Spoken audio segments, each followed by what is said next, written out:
Hey guys, welcome back to a brand new Ninjago video here on the channel. My name is TannerFishies. In today's video, we have ourselves another installment in my Ninjago hot take series. In this series of videos, we discuss some hot takes coming from Ninjago fans, specifically viewers of this channel. As per usual, I put up a community tab post asking you guys to submit some of your spicy or controversial Ninjago opinions, and we got over 900 submissions. I went through every single one of them, and thank you all very much for submitting your Ninjago hot takes. I chose a few to discuss in today's video. I thought they could make for an interesting discussion, and that's exactly what we're going to be doing in today's video. We're going to be discussing each hot take. I will talk about whether or not I agree, and with that being said, we will be featuring usernames in today's video, but of course that does not mean that you guys are free to go ahead and harass anyone whose name is featured in today's video. That's not what this video series is all about. Instead, we are just supposed to have a civil discussion, and you're not supposed to agree with these. That's the whole point of a hot take. It's supposed to be somewhat controversial, but of course, disclaimers aside, let's dive on into this round of Ninjago hot takes, starting with this one. I'm glad the voice actors for the movie are different. It helps to make it feel more separate from the show. Not sure if this is really a hot take, but I think it is an interesting perspective. Usually we have one or two hot takes regarding the Ninjago movie in each of these installments,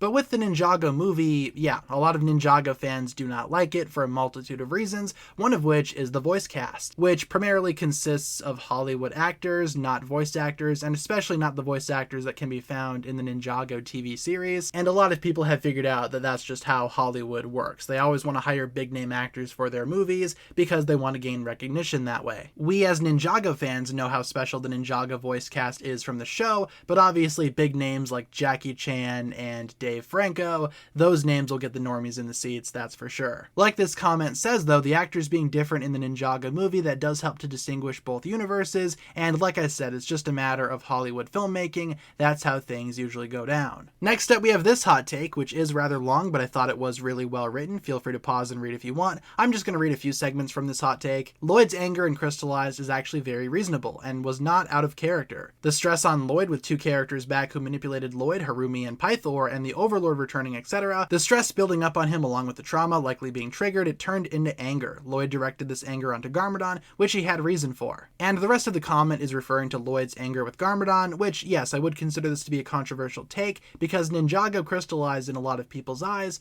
ruined the character of Lloyd. And I can see where Ninjago fans are coming from in suggesting that, but Lloyd's anger, like this comment points out, was built up over time, and in Crystallized it kind of just erupted. That would explain why he was so angry towards Garmadon, even though a lot of people don't think that he should have been angry towards Garmadon, and just Lloyd's more cynical demeanor in general during Crystallized, it does make sense, especially with the Oni form kind of always being there as some type of shadow to Lloyd during Ninjago Crystallized. So I agree with this comment, I think it makes sense, but I know that a lot of Ninjago fans were not happy with Lloyd's characterization in Crystallized for one reason or another. Choosing to not go for the weekend whip this season was the best choice they could have done. Last season really had it feel like the end of an era, you could say, and I think going with the fold again would have weakened that. Plus, it's overall refreshing, and of course, we will always love the whip. It'll forever be fundamentally part of Ninjago. So this comment is referring to the new Ninjago theme song for Ninjago Dragons Rising, known as We Rise. If you guys have not heard that song, would totally recommend checking it out. And it's been getting a pretty mixed reaction from Ninjago fans. Some Ninjago fans just don't like the song, and that's totally understandable. Other Ninjago fans don't like it just because it's not the weekend whip again. And I agree, it is kind of a departure, but not every Ninjago season prior had a new rendition of the weekend whip. It only appeared at some points in Ninjago's storyline before Dragons Rising,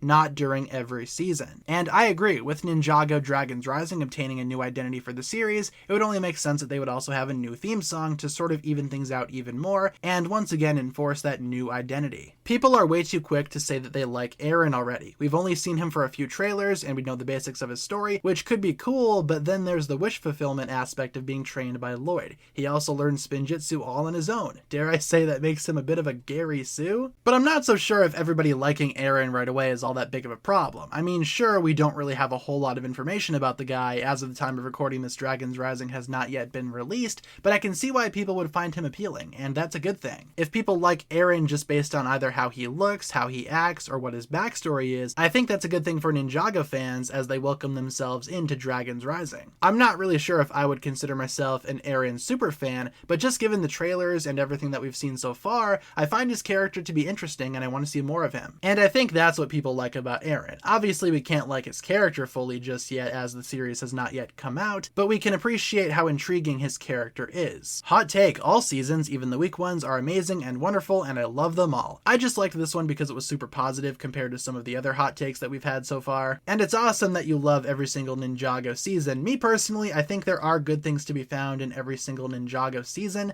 but I'm not sure if I would go as far as to say that every season is amazing, but again, that's just me. Even in some of my least favorite Ninjago installments though, like season 11 and Day of the Departed, I can still find things to like and things to enjoy. There's totally nothing wrong with liking every single Ninjago season though. I'm glad you are super optimistic and super positive towards the Ninjago series. Nia should never have been a ninja. I always found it empowering that the system of being a ninja was not made for her, so instead of trying to conform to those standards, she made her own place as the samurai. And oftentimes she was better than the ninja at saving people. I think it could have been better for her to have been an elementalist, but not a ninja. Also in Crystallized, she could have just completely lost her powers and taken back the mantle of Samurai X only. I understand what this comment is saying. Back in the day, that was kind of Nia's strong suit. Even though she wasn't welcomed on the ninja team per se, she found her own way to be a hero, and that's what made her special. But I'm not sure if I would agree that her becoming a ninja ruined that momentum for her character. She still finds a lot of stuff to do in the modern day, and she still is special in her own way throughout every single Ninjago season. I can totally understand where this comment is coming from. I feel like Nia becoming a ninja though, that was more so the next step in her evolution. I feel like that supported her growth even further and continued her along her journey. Like I said though, that's just my opinion. Kalmar is the most evil Ninjago villain. He killed his own father with no hesitation, and he abused Benthamar in their childhood. He deceived his people and they followed him like sheep. He sought to awaken Wajira to wipe out the human race because he wants to rule over Ninjago as king. I see no redeemable qualities in him at all. He's not my favorite villain of all time. Harumi is, but he is definitely the most evil. I mean, when you put it like that, he does sound like a pretty ruthless guy, right? And it's true, Kalmar did all of those things, but I still feel like he's not as evil as somebody like the Overlord, who literally is the physical embodiment of evil itself. You could say that's cheating, and I would kind of agree with you there, but Kalmar, I'm not so sure if he is the most evil Ninjago villain. Like I said though, his past actions, his past crimes, definitely do not paint him in a good light, that's for sure. I'm not so sure who the most evil Ninjago villain is. Leave all your thoughts down below in the comments, I guess. Bringing back the Overlord was a terrible decision. I saw a couple of comments like this, figured I would just include the one to represent all of them, and I firmly disagree with this. I had been saying prior to Ninjago Crystallized for years that the Overlord should have always returned as the big final boss one last time, and when it was announced that he would be returning for Ninjago Crystallized, I was honestly overjoyed. Now I could be wrong about this, but I feel like a lot of people are saying that it wasn't a good idea just because of how Ninjago Crystallized butchered the Overlord and every other character in the eyes of a lot of Ninjago fans. Like I've said though, I personally don't think Crystallized was all that bad, and I really enjoyed the Overlord's role in that season, so to me, I don't think him returning was a bad thing at all. I thought it was a pretty good decision, and I'm glad that it happened before Ninjago moved on to its next era with Ninjago Dragons Rising. Like I said though, that is just my own opinion. Ninjago fans are directly opposed to any and all change, yet whine when LEGO keeps it to the status quo. I understand exactly what this comment is saying. It seems like no matter what Ninjago does, it'll never truly satisfy the Ninjago fanbase, especially following Ninjago Crystallized. For example, the ninja got their powers back after losing them in Crystallized. A lot of Ninjago fans were upset about that, but like this comment said, like clockwork, when the changes for Ninjago Dragons Rising were revealed, a lot of Ninjago fans weren't happy with that either. So I agree, it doesn't seem like Ninjago fans will ever be satisfied, but again, there are a lot of Ninjago fans out there, and the Ninjago fans who are complaining about the status quo being kept, those might not have been the same people that are complaining about the changes. They could be two separate groups of people. The Ninjago community is way too vast and way too diverse to lump everybody into one distinct category, and that is especially true with the opinions of Ninjago fans. Not every Ninjago fan plays both sides like that, even though some might. I doubt it's every single Ninjago fan. Jalapeno spicy hot take, Seabound sucks as a season. To begin, Nia's arc is annoying. Although many people saw it coming, her death meant nothing because she was back in the following season, and after like 2 episodes, everyone forgot about it. Sound familiar? Also, I hate that they are still doing the thing where they just now tell you about a certain history from like 1,000 years ago that never got brought up. Thank you for your time. This comment was a lot of fun to read. I liked this one a lot. I'm not going to talk about the whole Seabound thing because we've talked about that before with Nia coming back too soon. That's not too spicy of a take in my opinion. I find the second half of this comment to be even more controversial, that of course being the whole thing about Ninjago history. Almost every single Ninjago season introduces something about Ninjago history that we had not seen before, and to some people that might seem annoying, but to me, I find that to be awesome. I love that Ninjago history is expanding season after season, always providing new things, new pieces of lore. I think that's great, and even though it might not always line up, it's awesome to see this world expand. I don't think there's anything wrong with that, and it just makes the Ninjago world seem more well-rounded and more complete. Hot take, I'm gonna be real with you, Chief. Moro sucks as a villain. Moro is an awful villain, and he has no arc. Like, he's evil for the entire season, has a sympathetic backstory, then he has a talk with Wu, and then he's good now. That's not an arc, that's a rushed redemption because the creators forgot to give the villain a fleshed out reason for being redeemed, despite the fact that their season feels like every episode was stretched on for 12 hours. I thought this one was interesting as well. You don't see a lot of people bad-mouthing Moro, but hey, Moro being a terrible villain, that is certainly a hot take. I understand what this comment is saying though. I can see how Moro's redemption towards the end of Ninjago Season 5 would seem a little bit rushed. But to me, Moro was never truly a bad guy. I mean, sure, he did villainous things, but he was never truly evil. He was just kind of lost and misguided. Once he realized that, he was able to revert back to his good self, which he truly was the entire time. At least that's how I interpreted Ninjago possession, but of course, perspectives will be different depending on who you talk to, and maybe you agree with this comment. Maybe Moro is just not that great of a villain after all. Season 11 and Crystallized are better than Hunted. I'm gonna get executed for this. Well, you better not, because opinions are just opinions at the end of the day. It doesn't really matter all that much. I wouldn't agree that Season 11 is better than Ninjago Hunted, but Ninjago Crystallized being better than Hunted,